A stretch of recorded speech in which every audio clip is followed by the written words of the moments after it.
وللحديث معنا من الحسكة محمد حاجو، عضو لجنة المهجرين في سريكانية، ومن قامشلي المحلل السياسي آزاد حسو. مرحبا بكما. لبدأت من عندك أستاذ محمد، لو بدأنا من نقطة معايير التسجيل، يعني هناك تفاصيل كثيرة فيما يخص معايير التسجيل. على أي أساس تم توثيق 14,000 عائلة؟ تفضل. مساء الخير لك مساء النور. ولجميع مشاهدين قناة اليوم. كما تفضلتم، نحن كلجنة المهاجرين السريكانية قمنا منذ شهرين بتسجيل الأسماء المهاجرين السريكاني رأس العين الذين هجروا في أثناء المعارك التي حصلت في عام 2019 نتيجة الحروب التي شهدت منطقة السريكانية رأس العين من قبل فصائل تابعة للدولة التركية. نحن عقدنا اجتماعات بعد التغييرات التي حصل على الصعيد شمال شرق سوريا، وبعد اتفاقية التي تم بين قوات سوريا الديمقراطية والحكومة السورية المؤقتة، وكان من البنود الأساسية إلى العودة المهجرين سواء كان من عفرين أو سريكانية أو تل أبيض. فعقدنا اجتماعات كثيفة بهذه الصدى. اجتمعنا مع محافظ الحسكة وممثلين الحكومة السورية المؤقتة في الحسكة وقائد قوات سوريا الديمقراطية والسيدة إلهام أحمد.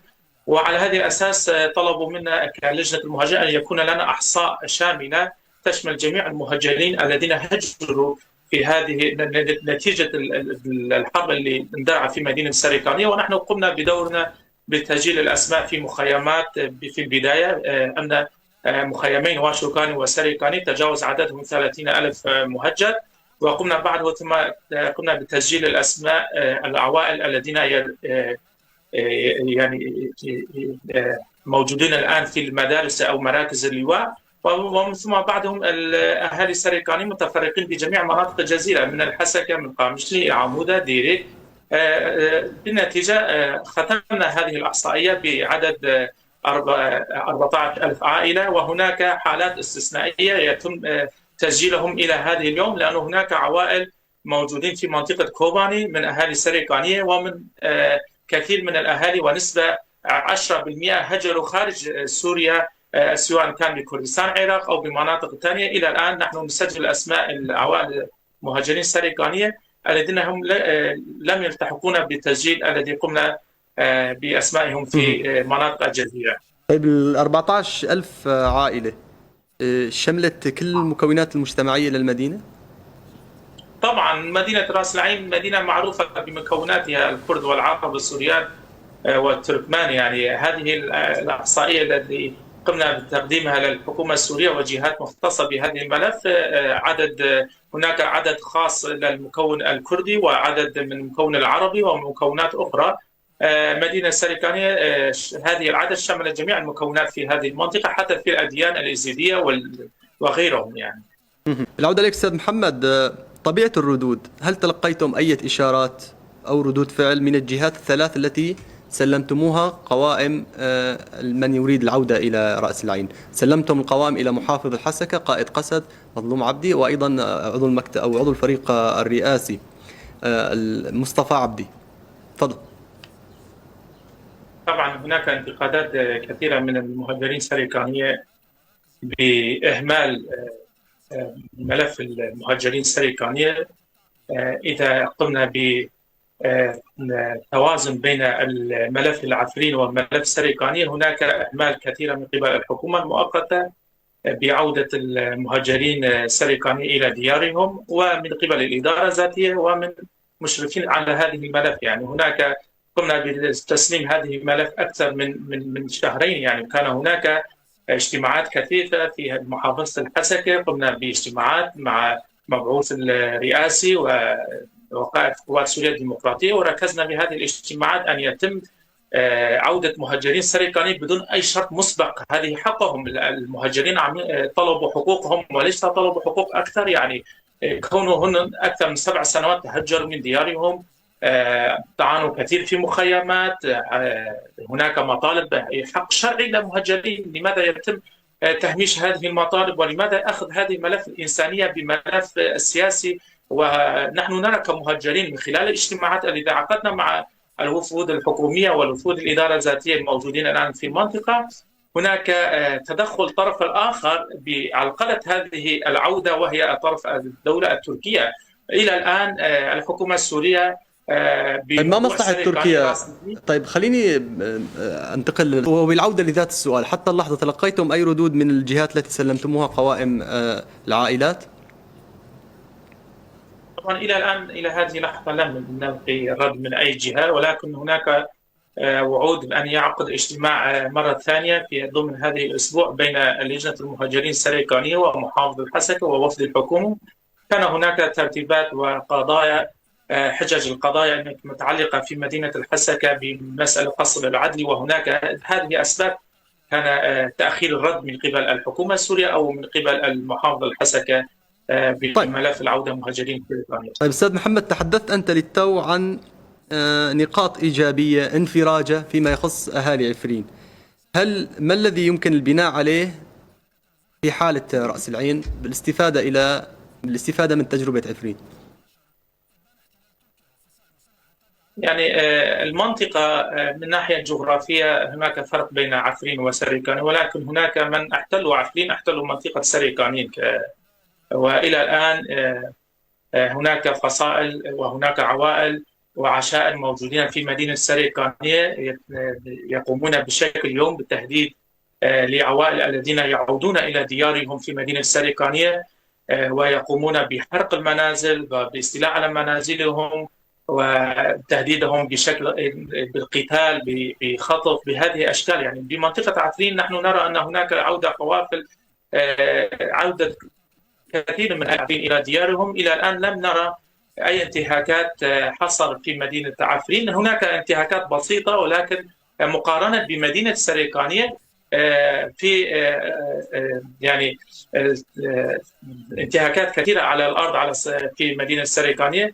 كونه هناك الاتفاق ثلاثي بين الحكومة السورية ولجنة العفرين والحكومة السورية، توفر لديهم البنية التحتية للعودة إلى مدينة عفرين. إلى الآن الوضع ليس مناسب والبنية التحتية غير مناسبة لعودة جميع المهاجرين. هناك وعود مع الأسف، ولكن على صعيد الأرض لم يكن إلى الآن أرضية مناسبة لعودة المهاجرين. يعني هناك مطالب كمان للمهاجرين السريكانية.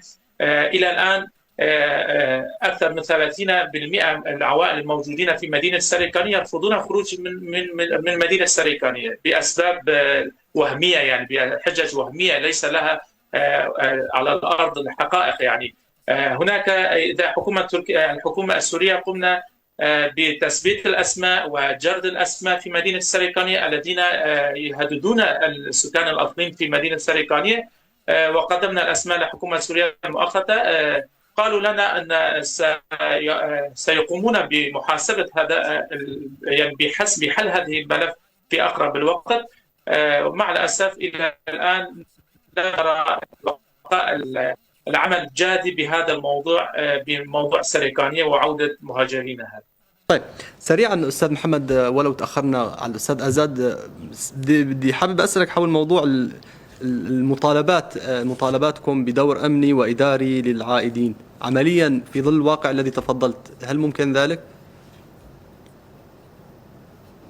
يعني لماذا لم يكن ذلك؟ يعني هناك مطالب أساسية وحقوقية. يعني نحن نطالب حقوقنا، مثل ما الحكومة السورية تدعي أن سوريا تكون الحكومة انتقالية وعدالة واشتراكية وديمقراطية. كيف نتحدث عن سوريا ديمقراطية، سوريا تشاركية، ومكونات الموجودة في مدينة سريكانية لم يشاركهم بإدارة مدينتهم؟ يعني نحن طالبنا بحقوقنا أن ندير مدينتنا بنفسنا، ندير مؤسسات التعليمية الصحية خدمية، وأن نكون مدير منطقة من أبناء رأس العين.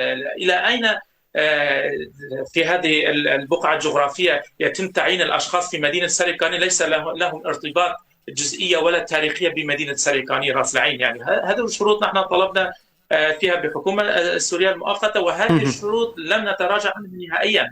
حقنا أن ندير منطقتنا، ونحن ضحينا كثيرا في هذه لكي نحقق هذه المطالب الأساسية في مدينة سريكانية. إذا لم يتم توفير هذه الشروط لم يكن هناك عودة للمهاجرين السريكانيين. حول هذا السؤال الأخير، البدائل في حال تأخر الرد الأمني على مطالبكم، هل لديكم خطط بديلة؟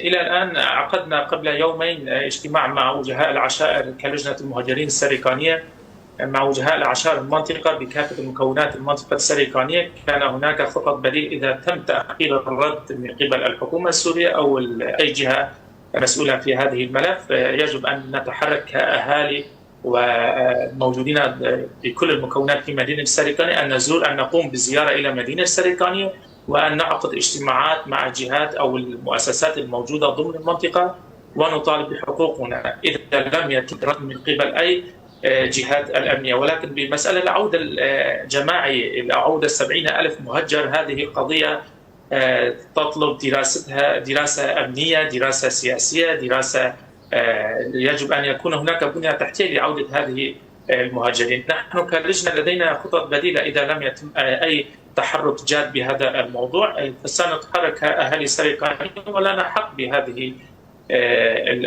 بهذه الخطوات التي سنقوم بها مستقبلا. ونحن لا نريد بقيامنا بالمفرد بهذه العمل، نريد التشارك من قبل الحكومة السورية المؤقتة ومحافظة الحسكة، كون منطقة رأس العين جغرافيا مرتبط بمحافظة الحسكة، مدينة درباسية، قامش، بمناطق الجزيرة، كيف يدير إدارتهم تنظيمية، أمنية، تعليمية، صحية. يجب أن يكون هناك بمنطقة السريكانية نفس الأمر ونفس الإدارة يعني. فنحن 7 سنوات عانينا كثير من هذه الملف، إلى الآن نقول كفى بهذه الظلم التي عانينا في هذه 7 سنوات في منطقة السريكانية. هناك فراغ أمني في مدينة السريكانية وفراغ سكاني بالمدينة السريكانية. نحن نرى أن سيكون بعد الشهر، لمدة شهر أو أكثر، أو يعني سيكون خطوات إيجابية لعودة جميع المهاجرين السريكانيين، كونه الذين كانوا يسكنون في منازلنا نسبة كثيرة عادوا إلى مناطقهم، سواء كان من طبقة أو رقة إلى مناطق ثانية، بقوا نسبة قليلة وهم الآن في موسم الحصاد. بعد الموسم الحصاد سيتم تفريغ جميع المنازل الذين تم استيلاء عليهم في عام 2019 نتيجة النزوح أو التهجير الذي هجرهم أهالي السريكانية. طيب، انضمامك معنا، وأشكر أيضا ضيفي الكريم من الحسكة عضو لجنة المهجرين في سريكانية محمد حاجو، وشكرا لكم. إلى اللقاء.